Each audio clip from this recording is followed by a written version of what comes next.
नमस्कार दोस्तों, बेबाक भाषा के election watch ground report Mumbai में आपका स्वागत है। जिस तेजी से माहौल बदल रहा है और जिस तेजी से महाराष्ट्र में चीजें घटित हो रही हैं, उसे देखकर लग रहा है कि यहाँ पर जो चुनावी समर है वह बिल्कुल दूसरा टर्न ले सकता है। इसका एहसास इस तरह से देश की राजधानी दिल्ली में बैठकर नहीं होता और जिस तरह की कवरेज है, जिस तरह से चीज़ें बताई जा रही हैं, ज़मीन पर उतरिए तो तस्वीर दूसरी दिखाई देती है।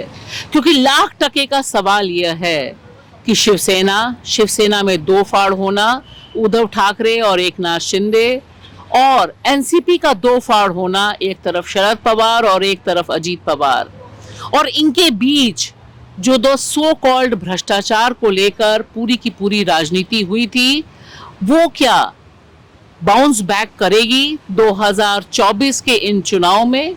क्या मुद्दे बनेंगे?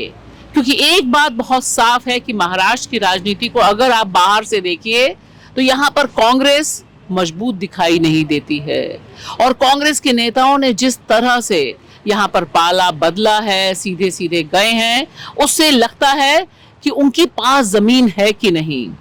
लेकिन जब जमीन पर हम पहुंचते हैं और देखते हैं तो दिखाई देता है कि जो बुनियादी सवाल हैं जीवन के, वो दूसरे ढंग से असर डाल रहे हैं। और सबसे बड़ा सवाल कि जिस तरह से राम मंदिर के मुद्दे पर बाकी जगह ध्रुवीकरण है, वहां महाराष्ट्र में उस तरह का ध्रुवीकरण नहीं है, क्योंकि वह एक चक्र पूरा हो चुका है और यहाँ उसकी चैंपियन शिवसेना रही है, और आज वह शिवसेना महाविकास अघाड़ी की हिस्सा है। लिहाजा जमीन को देखना और जमीन के ताप को महसूस करना बहुत दिलचस्प है। माहौल तो बीजेपी का है, बट बीजेपी कुछ कर नहीं रही है, तो बदलना चाहिए। मोदी आ सकता है, बोलने का मोदी आ सकता है। बहुत अच्छा काम किया मोदी। क्या क्या अच्छा काम किया? जितने भी काम किए बहुत अच्छे किए। इस बार तो मोदी की हवा तो गुल होने वाली है। ये सब जनता की जो अंदरूनी बात है वो सबसे सामने आ रही है, और हम लोग देख रहे हैं आम आदमी मोदी सरकार से ज़रा भी खुश नहीं है। इन्होंने जो वादे किए थे 5 साल पहले, जो 5 साल के बाद वो नहीं पूरे किए और जनता को परेशानी झेलनी पड़ी। महंगाई की जो बात की थी, महंगाई उन्होंने कम नहीं किया। किसानों के बारे में जो भी बात कहा था, वो बात की थी, वो भी बातें उन्होंने पूरी नहीं की। और रोज़गार के मामले में भी जो उन्होंने बताया था 5 साल 10 साल पहले कि इस साल 5 साल मुझे सत्ता दो तो मैं जितने जो पढ़े लिखे लोग हैं, जो यूनिवर्सिटी से बाहर निकलेंगे, उनको रोज़गार मिलेगा। और वो भी उन्होंने वादे पूरे नहीं कर सके वो लोग, मोदी सरकार। और महंगाई के बारे में तो आपको सब जनता को आप सब बात पूछेंगे तो आपको सब बता देंगे। तो ये सब मामले हैं, और इन्होंने जो आम पब्लिक के लिए जो करना चाहिए था वो कुछ हुआ नहीं, खाली बातें वादे बड़े बड़े। मध्य प्रदेश, उड़ीसा की राजधानी, मिजोरम की धरती से, कश्मीर से, हरियाणा की जमीन में, जुहू बीच, मुंबई, हैदराबाद से।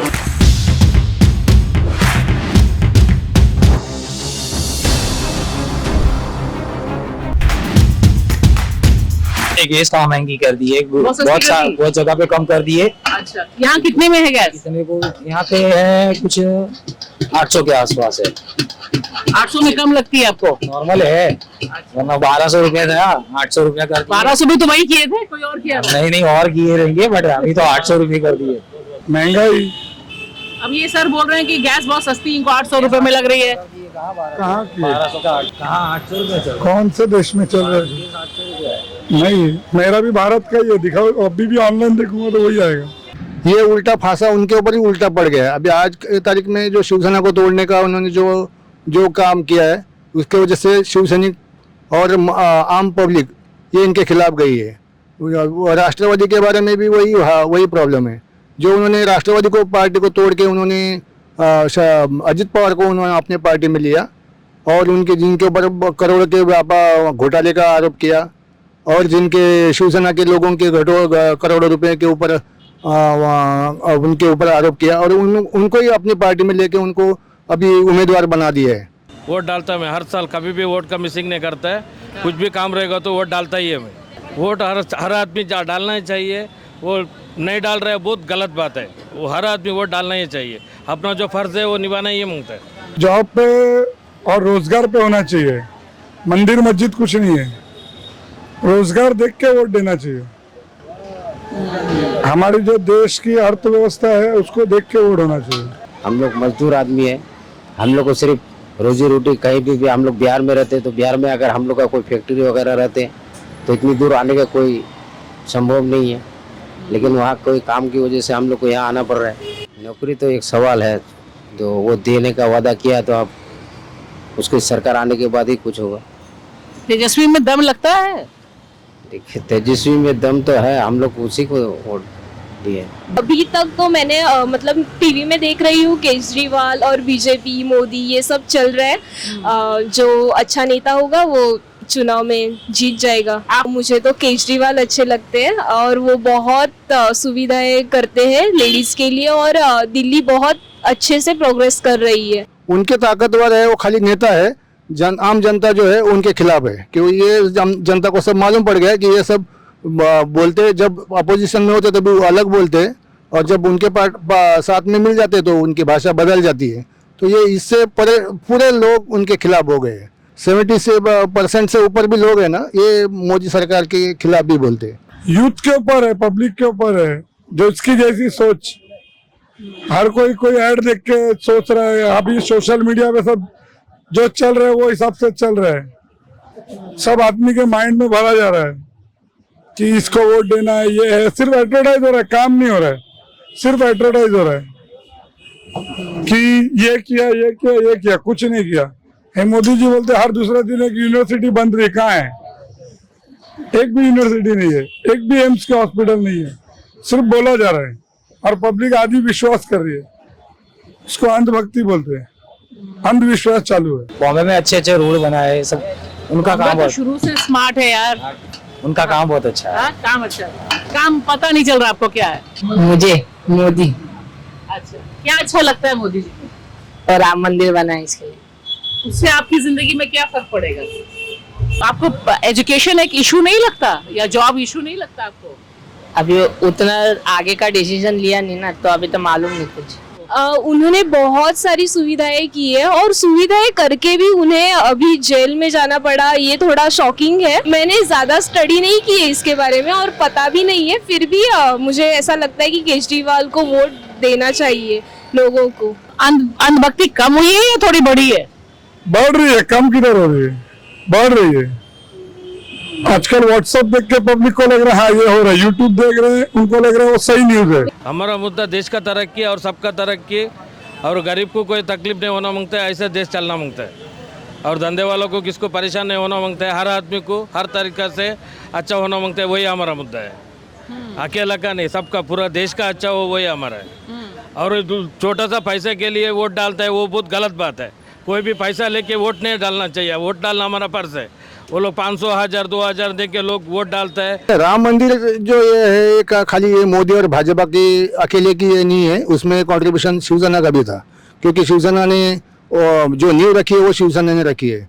जब उन्होंने राम मंदिर का आंदोलन छेड़ा था तभी शिवसेना, भले उसमें वो लोग 40% होंगे, नहीं वो लोग 60% हो गए और 40% शिवसेना होगी, लेकिन उस टाइम पे 40% शिवसेना ने ही वो 60% से ज़्यादा अग्रेसिवली काम किया, और उसके वजह से वो ढांचा तोड़ा गया, और उसका क्रेडिट शिवसेना को है। और जो शिवसेना की ताकत बढ़ते हुए देखी इन्होंने उद्धव ठाकरे जब चीफ मिनिस्टर बने, और पूरी लोगों का वो कोरोना में जो काम किया उनको ये हो गया, चुभन हो गई कि उनको लगा कि ये आगे जा रहे, लोगों में ज़्यादा पॉपुलर हो रहे, और कल उठ के अपने को प्राइम मिनिस्टर की कुर्सी को भी ये चैलेंज कर सकते हैं। तो इन्होंने अपने शिवसेना के लोगों को तोड़ा, खरीद फरोख्त करके पैसा खिला के, और अपनी पार्टी में लेके शिवसेना को कमजोर करने का काम किया। राम मंदिर उनके अकेले की ये नहीं है, राम मंदिर पूरे भारत देश हिंदू, समस्त हिंदू का है। और हिंदू कौन से पार्टी में नहीं है? कांग्रेस में है, शिवसेना में है, भाजपा में है, समाजवादी पार्टी में है, कौन सी पार्टी में हिंदू नहीं है? हिंदू तो है ना सब पार्टी में। महंगाई बढ़ गई, सैलरी नहीं बढ़ रही, सिर्फ महंगाई बढ़ रही है। हर चीज बढ़ गई, दूध से लेके हर चीज बढ़ गई। पेट्रोल कम हुआ ना, गैस कम हुआ ना, कुछ कम हुआ। अगर पेट्रोल डीजल के दाम कम हो गए तो ट्रांसपोर्ट का पैसा कम होगा तो भाजी वगैरह सब सस्ती आएगी। जब यहाँ महंगाई होगी तो आगे भी महंगाई होगी। मेरे को मोदी अच्छा लगता है, मोदी बहुत अच्छा लगता है। वो खुद का कुछ नहीं सकता, पूरा देश का देखता है, हर देश को, हमारे देश का हर इंसान को हमारा परिवार समझता है। ऐसा आदमी हमको अच्छा लगता है। उन्होंने क्या क्या अच्छा किया 10 साल में? 10 साल में बहुत अच्छा किया, और रोड का अच्छा किया, और जितना स्कीम निकला वो लोग ने, उसने बहुत अच्छा किया। वो अंबानी को मदद किया तो अंबानी लाखों आदमी को काम दिया है। ऐसा है कि अंबानी अकेला पैसा पेटी भर के नहीं रखा है। अंबानी का वजह से देश के कितना कंपनी है, कितना हजारों लाखों आदमी को काम दिया है। मुसलमान बढ़ रहे हैं, वो अब देखो, मुसलमान कोई दुश्मन नहीं है और ये देश के कोई दुश्मन नहीं है, कोई क्या पाकिस्तानी नहीं है। हाँ, कुछ उन लोग में भी कुछ गलत लोग हैं जो पाकिस्तान के बारे में नारे देंगे, वो गलत है तो गलत है, उसको हम लोग, हमारे लोग भी उनको अपोज करते हैं। लेकिन अच्छे लोग हैं, उनको क्यों उनके साथ में मिलाने का? ऐसा नहीं होता ना। और हिंदुओं में क्या, हिंदुओं में अपने हिंदुओं को मारने वाले हिंदू नहीं है क्या? ऐसा नहीं है, हम भी हिंदू है तो हमारे हिंदू हमारे दुश्मन नहीं है क्या? 400 पार इस बार 200 भी नहीं होगा। जो ताप है, जो लोगों के सवाल हैं, चाहे वह गाड़ी चलाने वाले ड्राइवर्स के सवाल हो या श्रमिक मजदूरों के सवाल हो, वे बता रहे हैं कि इस बार 2024 में मोदी के पक्ष में कोई वेव नहीं है, और जो लोग मोदी जी को वोट देने भी जा रहे हैं उनके पास कोई सॉलिड रीजन नहीं है, एक मुद्दा भी वे बता नहीं पाते कि किस वजह से वो वोट देंगे। ऐसे में लगता है कि मोदी जी का जो 400 पार का नारा है वह जमीन पर कहीं भी खड़ा हुआ नजर नहीं आ रहा।